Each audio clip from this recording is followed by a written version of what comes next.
दोस्तों, यूपी की राजनीति में एक वेब सीरीज घूसखोर पंडित को लेकर भारी बवाल मचा हुआ है। ब्राह्मण समाज के अपमान से जोड़कर देखा जा रहे इस विवाद में बीएसपी प्रमुख मायावती ने बेहद आक्रामक रुख अपनाया है। मायावती ने न सिर्फ इस पर बैन की मांग की, बल्कि ये भी कहा कि ब्राह्मण समाज को अब किसी की बाटी चोखा की जरूरत नहीं है। मायावती का यह बयान एक बार फिर यूपी में ब्राह्मण दलित गठजोड़ की चर्चाओं को हवा दे रहा है। अब जिस अंदाज से मायावती ब्राह्मण समाज और दलित समाज को एक दूसरे के करीब लाने के रास्ते पर चली हैं, उससे कहीं ना कहीं सबसे ज़्यादा प्रभावित बीजेपी हो रही है। जाहिर सी बात है, जब उनकी राजनीति को नुकसान होगा, सियासी चाल तो वो चलेंगे ही। तो मायावती के विरोधियों की ओर से साजिश हुई और इस साजिश को भांपकर अचानक से मायावती ने मीटिंग बुला ली। नमस्कार दोस्तों, मैं हूं प्रवीण सानी। दोस्तों, वैसे मायावती और ब्राह्मण वोटर्स का रिश्ता बेहद पुराना और गहरा है। साल 2007 के विधानसभा चुनाव में मायावती ने सोशल इंजीनियरिंग का ऐसा फॉर्मूला पेश किया था जिसने राज्य की राजनीति बदल दी। उस वक्त नारे लगे थे, हाथी नहीं गणेश है, ब्रह्मा विष्णु महेश है। करीब 80 से 90% ब्राह्मण वोटर्स मायावती के साथ आ गए थे, जिसके दम पर 16 साल बाद उत्तर प्रदेश में पूर्ण बहुमत की सरकार बनी थी। मायावती का ब्राह्मण समाज से रिश्ता केवल वोटों तक सीमित नहीं रहा, बल्कि इसके पीछे एक गहरा इमोशनल इतिहास भी है। ये बात है 2 जून 1995 के गेस्ट हाउस कांड की। लखनऊ के मीराबाई मार्ग स्ट्रीट गेस्ट हाउस में जब सपा कार्यकर्ताओं की भीड़ ने मायावती पर हमला किया था, तब बीजेपी नेता ब्रह्मदत्त द्विवेदी ने अपनी जान पर खेलकर उन्हें सुरक्षित बाहर निकाला था। ब्रह्मदत्त द्विवेदी को मायावती अपना धर्म भाई मानती थी और उन्हें राखी बांधती थी।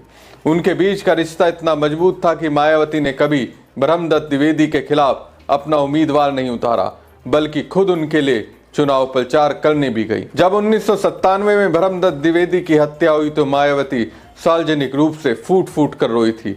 ये तस्वीर आज भी यूपी की राजनीति में एक अमिट याद के साथ दर्ज है। ऐसा नहीं है दोस्तों कि मायावती ने सिर्फ ब्राह्मणों के लिए फिल्म घूसखोर पंडित के खिलाफ मोर्चा खोला। इससे पहले उन्होंने एक फिल्म को दलित समाज के अपमान से जोड़कर उसे यूपी भर में बैन कर दिया। दोस्तों, साल 2007 में एक फिल्म आजा नचले रिलीज हुई थी। इस फिल्म को लेकर भी खूब विवाद हुआ था और उस फिल्म को मायावती ने उत्तर प्रदेश में बैन कर दिया था। फिल्म के गाने आजा नचले में मोची और सुनाल जैसे शब्दों का प्रयोग किया गया था, जिसे इन जातियों के अपमान के रूप में देखा गया था। उस वक्त उत्तर प्रदेश में बहुजन समाज पार्टी की सरकार थी और मायावती सत्ता संभाल रही थी। ऐसे में उन्होंने इस फिल्म को अपने प्रदेश में बैन कर दिया था। अजय बोस ने अपनी किताब बहन जी ए पॉलिटिकल बायोग्राफी ऑफ मायावती में इसका जिक्र किया है। अजय ने लिखा है, 2007 की गर्मियों में मायावती की सत्ता में वापसी हुई और उन्हें बदलाव की नजरों से देखा जाने लगा। ऐसे में उनके कार्यकाल का सबसे पहला विवाद माधुरी दीक्षित की फिल्म से जुड़ा हुआ देखने को मिला, जब फिल्म निर्माताओं पर जानबूझकर जाति सूचक शब्द इस्तेमाल करने का आरोप लगा। उदित राज पहले दलित नेता बने जिन्होंने फिल्म रिलीज होने के बाद दिल्ली के एक थिएटर के बाहर धरना प्रदर्शन दिया। इसमें मायावती भी चुप नहीं रही और उन्होंने तुरंत फिल्म को उत्तर प्रदेश में बैन कर दिया। साथ ही बहन जी ने प्रधानमंत्री को पत्र लिखकर फिल्म को देश भर में बैन करने की मांग की। मायावती के विरोध के 12 घंटे के भीतर प्रोड्यूसर यश चोपड़ा ने मायावती से माफी मांगी और उन्होंने सुनिश्चित किया कि वो न सिर्फ फिल्म के गानों से शब्दों को हटाएंगे, बल्कि आगे से ऐसे शब्द कभी इस्तेमाल नहीं करेंगे। अब दोस्तों, मौजूदा सियासी हालात में जब ब्राह्मणों की बीजेपी से नाराजगी को लेकर चर्चाएं तेज हैं, मायावती का वेब सीरीज विवाद पर मुखर होना एक बड़ा संदेश माना जा रहा है। 2022 के चुनाव से पहले भी सतीश चंद्र मिश्रा के नेतृत्व में प्रबुद्ध सम्मेलनों के जरिए ब्राह्मणों को जोड़ने की कोशिश हुई थी। अब 2027 के चुनाव से पहले मायावती का ये रुख बताता है कि वो अपने पुराने और भरोसेमंद वोट बैंक को फिर से साधने की तैयारी में है। लेकिन बीएसपी प्रमुख मायावती को इस बात का एहसास है, जिस तरह से बीएसपी पर ब्राह्मण समाज का विश्वास बढ़ रहा है और इसके बाद उस विश्वास को तोड़ने के लिए साजिश भी होगी। जिस तरह से मायावती ब्राह्मण और दलित समाज को यह एहसास करा रही है कि बहुजनों के विकास के लिए दोनों का साथ होना जरूरी है, उसे रोकने के लिए अलग अलग प्रयास हो रहे हैं। इसी को देखते हुए मायावती ने एक बैठक बुलाई। ये बैठक बीएसपी पदाधिकारियों के साथ थी। इस बैठक में मायावती ने कहा, अब चुनाव होने में ज्यादा समय नहीं बचा, इसलिए पार्टी के सभी नेता और कार्यकर्ता अभी से पूरी मजबूती के साथ तैयारी में जुट जाएं। एसआईआर के चलते पार्टी की गतिविधियां प्रभावित हुई हैं। मायावती ने संगठन को मजबूत करने, बूथ स्तर पर कार्यकर्ताओं को सक्रिय करने और जनता के बीच लगातार संपर्क बनाए रखने पर जोर दिया।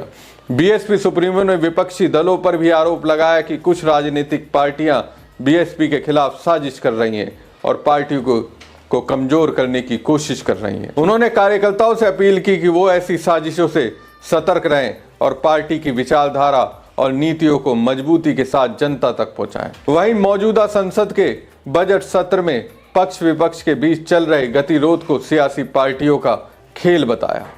मायावती ने आरोप लगाया कि मौजूदा सरकारें जनहित की बजाय धर्म और जाति की राजनीति को बढ़ावा दे रही हैं, जिससे समाज में विभाजन और नफरत का माहौल बन रहा है। उन्होंने पार्टी पदाधिकारियों को निर्देश दिया कि वो गरीबों, ओबीसी, एससी, एसटी, अल्पसंख्यकों, किसानों, मजदूरों और छोटे व्यापारियों की समस्याओं को प्रमुखता से उठाएं और जनता के बीच जाकर उनकी आवाज बने।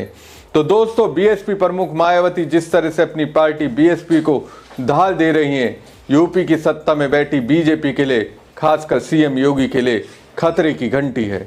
आपको क्या लगता है? कमेंट बॉक्स में कमेंट करके जरूर बताएं। साथ ही पेज को ज्यादा से ज्यादा लाइक और शेयर कीजिएगा। धन्यवाद।